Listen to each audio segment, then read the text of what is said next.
오늘 말씀은 요한복음 3장 1절에서 8절 말씀입니다. 천국문을 여는 만능키, 이렇게 제목을 한번 잡아봤습니다. 오늘은 우리 주 예수 그리스도께서 죽음을 이기시고 부활하신 영광스러운 아침입니다. 주님의 부활을 기뻐하며 감사 예배를 드릴 수 있음에 정말 감사할 수밖에 없습니다. 다시 사신 부활의 승리, 그것은 곧 우리 생명의 어때요? 영원한 생명의 보장을 받았다는 그런 확정된 증거입니다. 저는 매주 목요일이면 대학 캠퍼스에서 예수님의 부활의 소식을 학생들에게 전하곤 합니다. 매주 목요일 아침 새벽 일찍 일어나서 제과점에 가서 빵을 챙기고 그렇게 종일 그렇게 복음을 전하면서 하루를 보내게 됩니다. 학생들에게 구원의 소식을 전할 때마다 그들의 상한 심령이 회복되는 모습을 매주 보게 됩니다. 학업에 지친 청년들이 복음을 들으며 마음의 문을 열고 성령님을 영접하는 그 모습은 정말 아름답고, 우리가 지치고 힘든 가운데서도 기쁨을 누릴 수 있는 그런 시간이기 때문에 10년 동안 꾸준히 그 전도 일을 해왔습니다. 이렇게 청년들에게 복음을 전할 때마다 복음을 전하는 저희 전도자들의 영혼이 굉장히 스스로 뭔가가 우리가 되려 더 부족하구나, 더 기도해야 되겠구나, 더 하나님의 능력을 더 기다려야 했구나 하는 걸 깨닫게 됩니다. 또 청년들에게 복음을 전하면서 오히려 그들의 모습을 보면서 우리가 은혜 받곤 합니다.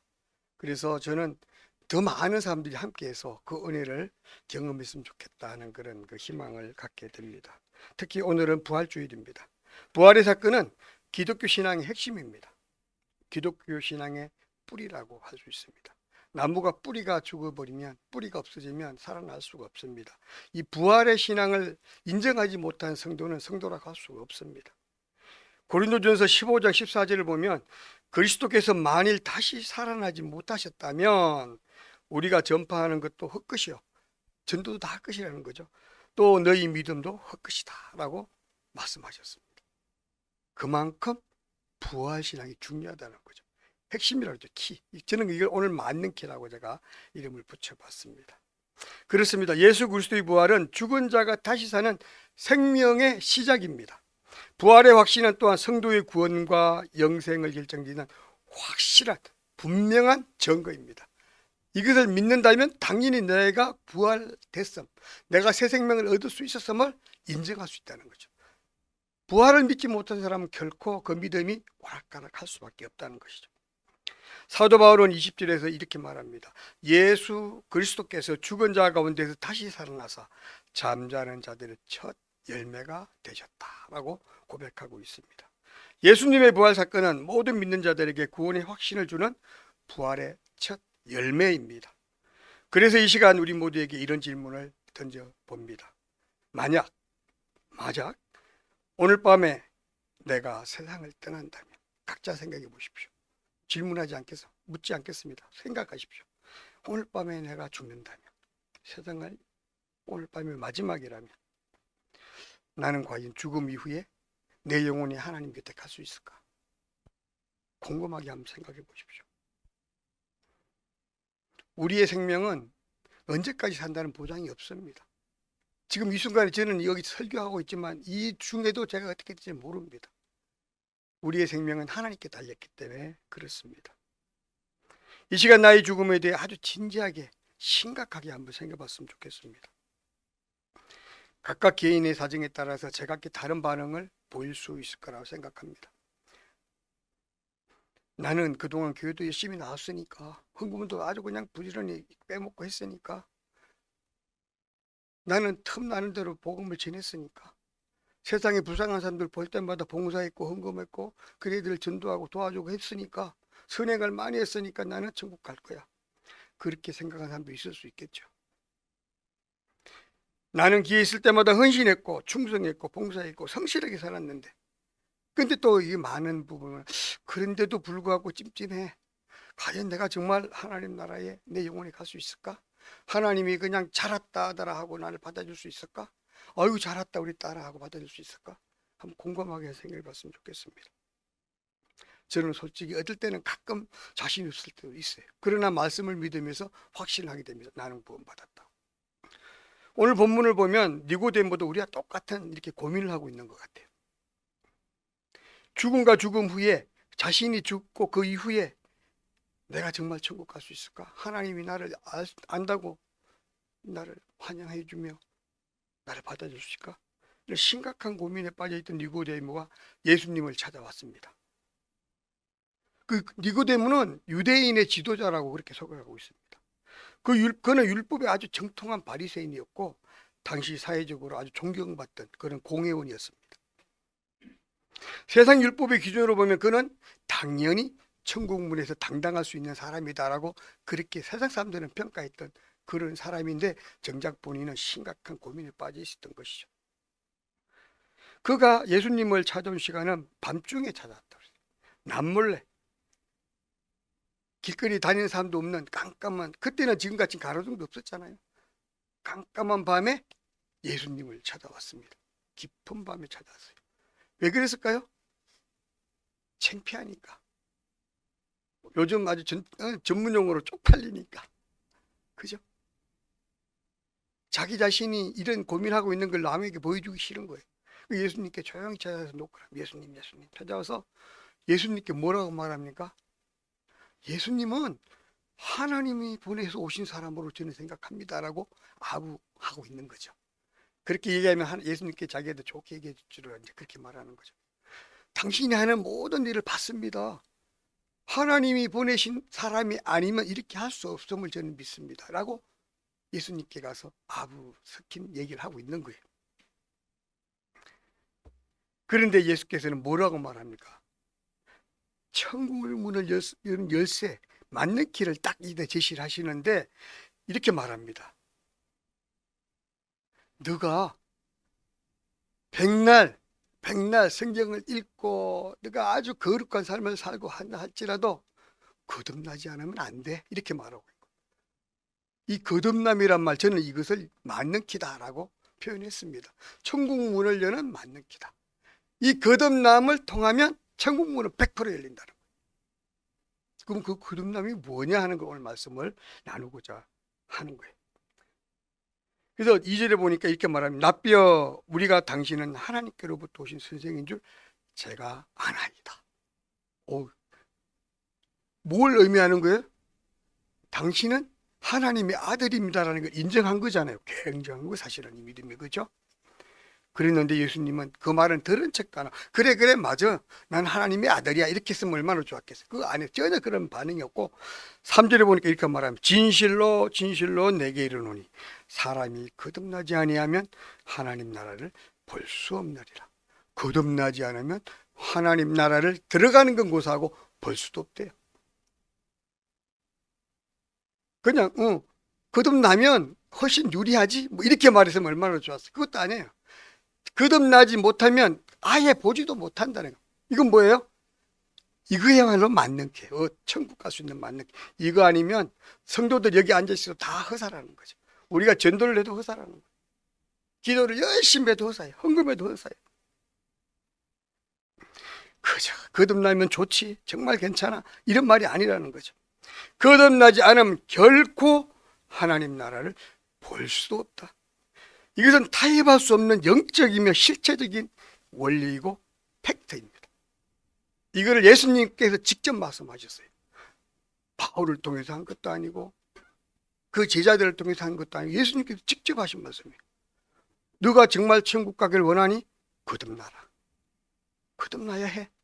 거듭나지 않으면 결코 천국을 볼 수도 없어. 이렇게 말해요. 하나님 나라에 들어가는 비결은 오직 거듭남 외에는 없다라고 말하는 겁니다. 아무리 착해도, 아무리 성경 지식이 충만해도, 아무리 직분이 높아도, 심지어 목사고 장로고 권사일지라도 거듭나지 못하면 하나님 나라를 볼 수가 없다는 말입니다. 거듭나지 못한 사람은 하나님 나라와 아예 상관도 없다는 거예요.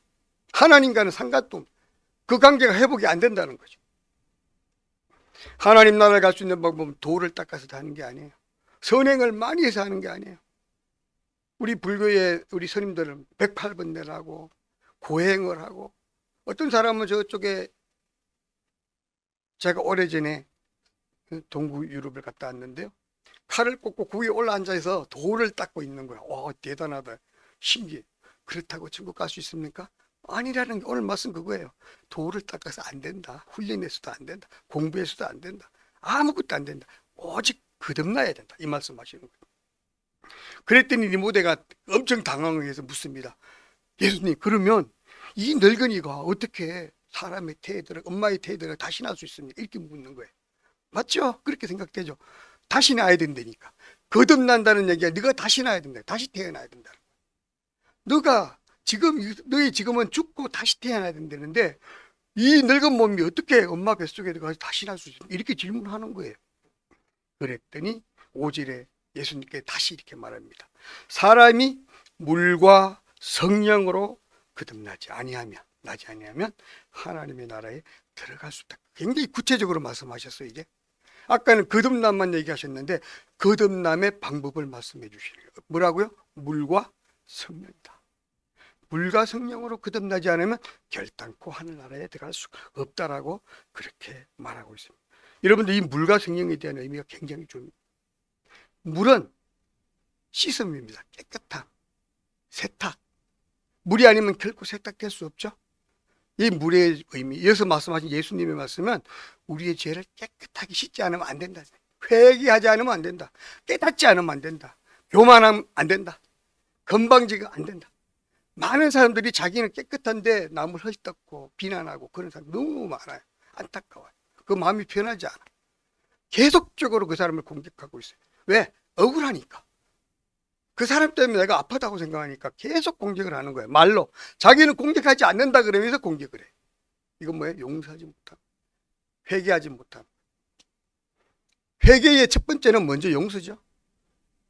먼저 용서하지 못하면 회개가 갈 수가 절대 없습니다. 내가 그 아픔을 그대로 안고 있으면서 그분을 그렇게 아파하고 있으면서 욕하고 있고 싫다고 있으면서 하나님 제 죄를 용서해 주십시오. 그럼 하나님 뭐라고 말할 거예요? 그래, 용서해 줄게. 그리고 기다리시는 거예요. 얼마만큼 기다립니까? 정말로 회개할 때까지. 정말 깨어질 때까지. 과거의 내 사람, 세상의 삶이 다 버릴 때까지. 내 자아를 버릴 때까지. 내 욕심을 버릴 때까지. 내 교만을 버릴 때까지. 내 이기심을 버릴 때까지. 나의 자존감을 완전히 포기할 때까지 기다리시는 거예요. 그때 그래 됐다. 이제 내가 너를 용서하마. 그게 회개의 시작이고 마지막이에요. 이 회개가 안 되고는 결단코 주여 주여 저를 용서해 주십시오. 그것으로 회개 끝나는 게 아니라는 거죠. 내가 진짜로 그 회개에 대한 어때요? 내 태도와 자세가 바뀌지 않는, 생각이 바뀌지 않으면 안 된다는 거죠. 그래서 물로 깨끗하게 씻는 얘기는 나의 죄를 온전히 회개하고 나의 교만함을 완전히 무너뜨리고 하나님 앞에서 완전히 나의 존재를 어때요? 포기하는 상태. 이 상태 사람은 당연히 내 삶의 모습은 겸손해질 수밖에 없고 낮은 곳에 임할 수밖에 없고 다른 사람을 섬길 수밖에 없고 어떤 사람도 용서할 수 있고 그렇게 된다는 것이죠. 이게 바로 예수님이 보여주신 회개의 기준이고 예수님이 말씀하시는 그런 기준이라는 거죠. 물과 그리고 성령으로 거듭나요. 성령은 또 뭡니까? 하나님의 영, 예수님의 영이 우리에게 와야 된다는 거예요. 예수님이 올라가시면서 너네들 기다려라. 다른 가지 말고 기도하면서 기다려. 언제까지? 내가 다시 보내주실 성령을 기다려라. 실제로 어때요? 120명의 성도가 기다렸잖아요. 그랬더니 어느 순간 있죠? 11째 되는 날 놀라운 역사가 나타납니다. 성령이 불같이 바람같이 나타납니다. 불같이 바람같이. 여기서 말하는 바람같이란 말은 뭘까요? 여러분 바람이 보입니까? 바람이 어떤 건지 알 수 있습니까? 우리는 몰라요. 보이지 않아요. 그래도 알 수 있어요. 바람이 부는구나. 왜? 내 머리카락이 날릴 때 바람이 부는구나. 되게 시원해졌어. 바람이 부는구나. 나뭇잎이 날아가. 바람이 불고 있구나. 그죠? 태풍이 오면 어떻게 나무들이 막 쓰러지고 무너지고 태풍이 왔구나. 바람은 징조, 이 되어지는 모습을 보지 않으면 볼 수가 없어요. 그리고 예수님이 그럽니다. 8절에서 바로 영 그것이다. 내가 성령으로 거듭나야 되는 방식은 바람과 같이 생각해라. 그럼 뭘로? 나뭇잎은 뭡니까? 내 삶의 모습이. 내 삶의 모습. 내 입술에 나오는 말, 내 표정, 그리고 내 행동.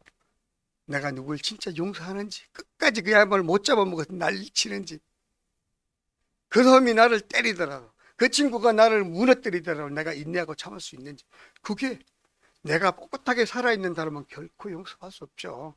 말도 안 되지. 이 사회적인 기준, 세상의 기준은 뭡니까?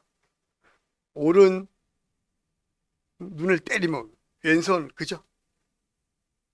우리는 변하지 않으면, 성령으로 변하지 않으면 아무것도 할 수 없어요. 내 생각이 바뀌고 내 삶의 주인이 바뀌는 이런 것을 말하는 거거든. 나를 내려놓지 않고 내 삶의 주인이 바뀔 수 있나요? 당연히 내가 내 삶의 주인이지. 한 푼도 손해볼 수 없죠. 누가 나를 사기를 치려고 그랬다 그러면 용납할 수 없죠. 10원도 용납할 수 없죠. 우리의 모습이잖아요. 그런데 그것을 뒤집으라는 거예요. 뒤집어. 네 삶의 주인은 너가 아니라 하나님이 되지 않으면 결단코 거듭난 게 아니라는 거죠. 우리의 영이 새롭게 되는 거다. 네가 육신이 새롭게 되는 게 아니라 영이 새롭게 된다. 뭘로? 성령으로. 하나님의 영이 너를 지배하도록 너를 맡겨라. 예수님의 영이 너를 지배하도록 너를 맡겨라. 그것이 바로 성령이 지배하는 삶이고, 성령이 충만한 삶이고, 성령님이 나와 함께하는 삶이라는 거죠. 그렇게 되기 전에는 결단코 천국에 들어갈 수 없다는 거예요. 우리는 이걸 재창조, 내 인생의 재창조, 내 삶의 재창조. 신기하게요. 신기하게 사람이 성령이 나를 지배하게 되면 다 바뀌어요. 좋아했던 게 달라져요. 신기해. 음식도 달라져요. 사람들 보면 내 표정이 달라져. 항상 기뻐, 즐거워. 누가 나를 툭 치도 웃어. 왜 그러냐면 그거 별로 나쁘지 않아. 이 몸은 벌써 내게 아니기 때문에. 우리의 영이 새로워지는 것은 우리의 의지로 가능하지 않습니다. 오직 성령께서 나를 지배할 때 가능해진다는 것이죠. 바람이 힘으로 불듯이 성령의 역사는 하나님의 전적인 주권 안에 이루어지는 일입니다. 우리의 성령이 바람 앞에 꼬꾸라져서, 우리는 성령의 바람 앞에 꼬꾸라져 우리의 교만과 고집을 완전히 내려놓지 않으면 안 된다는 거죠. 위로부터 내려오는 은혜를 온전히 신뢰하며 믿으며 사모하며 받아들이면 그때 성령이 나와 함께 하신다는 거죠. 성령의 세례를 통하여 우리는 비로소 하나님의 자녀로 살아갈 수 있다는 것입니다. 거듭난 자의 삶은 바뀌어야 되고 변해야 됩니다. 그 바뀐 삶의 태도가 내가 성령 받았음을 인지하는 증거입니다. 내 삶이 바뀌지 않았다면, 내 음성이 바뀌지 않았다면, 내 아이들이, 내 가족들이 당신 참 변했어요 좀, 당신 옛날의 당신이 아니야 라고 말이 나오지 않는다면 성령 충만하지 않은 것 같다라고 의심해봐도 될 것 같아요. 성령이 날 지배한다면 달라져요. 정말 달라질 수밖에 없어. 그게 성령의 역사이십니다. 바람은 보이지 않지만 흔들리는 나무를 보고 바람의 존재를 알 수 있는 것처럼 내 태도, 내 생각, 내 행위를 통하여 예수님의 향기가 난다면 그분은 100% 성령의 역사를 어때요? 나를 지배하는 사람이다. 이렇게 생각할 수 있다는 것입니다. 거듭난 성도는 삶의 모습이 차츰차츰 나아져야 합니다. 물과 성령으로 거듭났다 해서 바로 해가닥 바뀌는 건 아니라는 거죠. 그래서 우리가 계속 말씀 읽고 묵상하고 기도하면서 찬송하면서 하나님과 교제하면서 점차 성화되어 간다는 것이죠. 우리가 내 자존심을 내려놓고 주님 앞에 무릎 꿇을 때 주님이 그래 장하다니 아들아 내 딸아 하고 나를 일하시고 나를 위해 일하시고 나를 도우시고 나를 인도하신다는 것이죠. 거듭난 성도에게 삶의 모습들이 어떻게 달아가야 되는지를 세 가지로 소개합니다. 첫 번째, 가치관이 달라져요.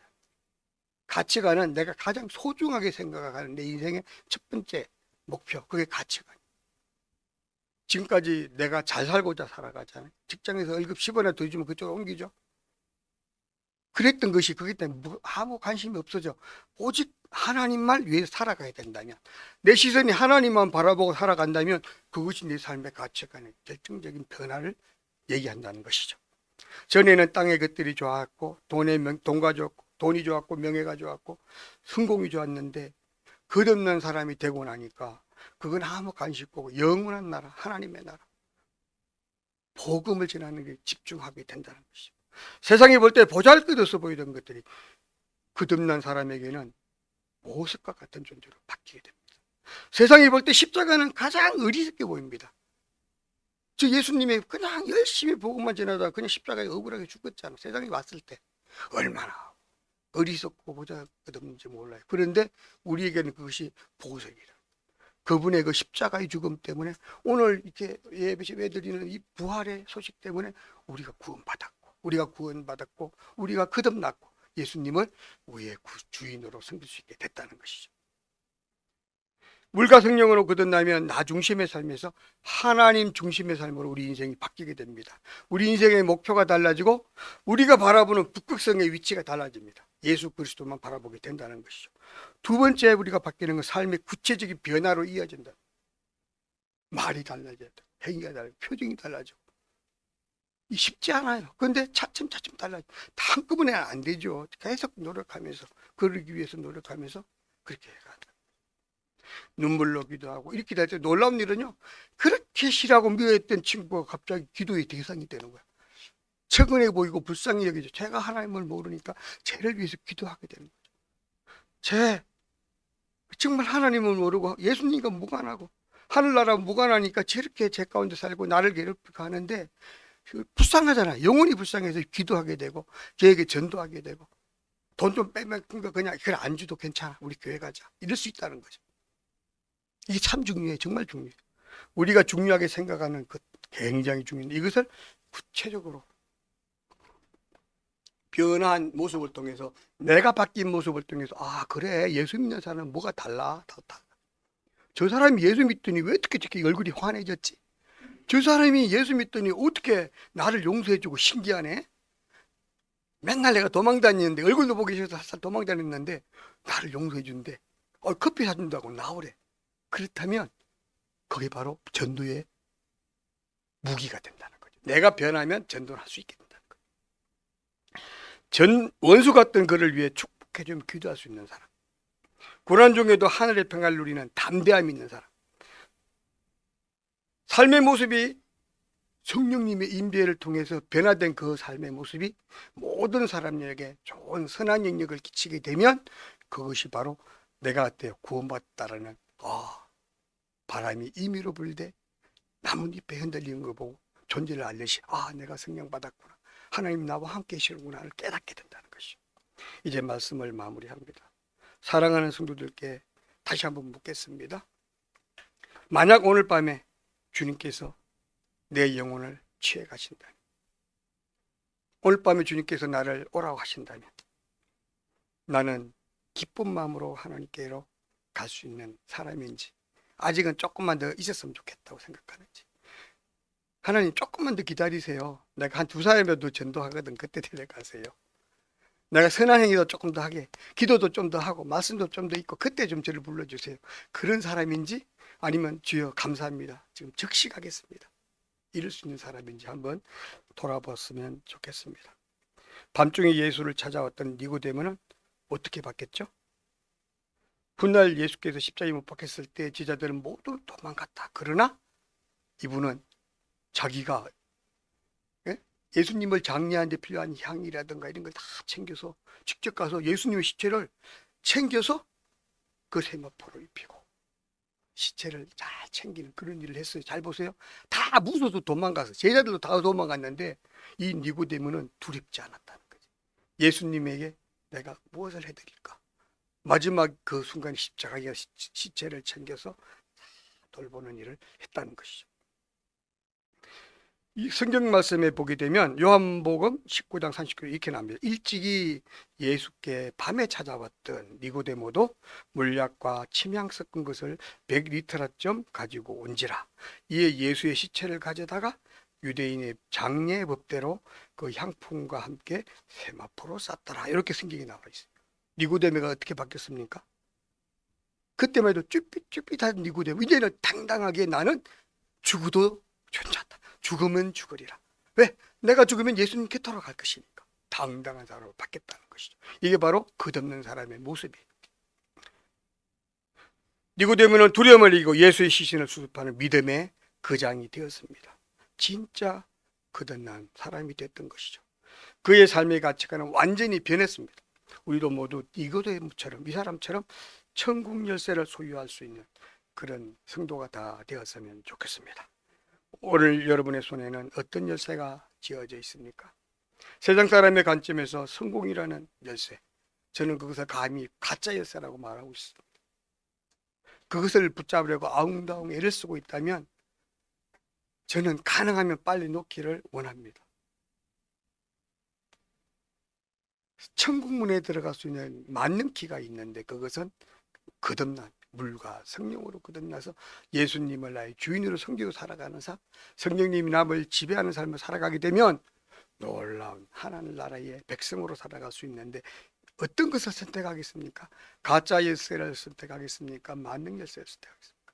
여러분들 개인의 선택에 달린 문제입니다. 구원은 내 선택에 달렸습니다. 하나님은 문을 열어놓으셨어요. 구원의 문은 모두에게 활짝 열려 있는데 내가 어떻게 선택하는 것에 따라서 누구는 맞는 길을 지고 들어가게 되고 누구는 가짜 길을 지고 헤매게 됩니다. 여러분들 잘 선택하시기 바랍니다. 우리의 삶을 변화시킬 성령의 역사를 사모하는 사람이 됐으면 좋겠습니다. 세상의 가치를 버리고 하늘의 가치를 선택하는 사람이 됐으면 좋겠습니다. 거듭남이 없이는 결코 하나님 나라를 볼 수가 없다고 말합니다. 이 시간 거짓의 탈을 벗고 주님 앞에 바로 서시기 바랍니다. 주님 나를 물과 성령으로 거듭나게 하옵소서. 천국의 열쇠를 소유하게 하옵소서. 우리의 시선이 천국을 바라보며 담대히 나갈 수 있기를 기도합니다. 자, 우리 다 같이 이 시간에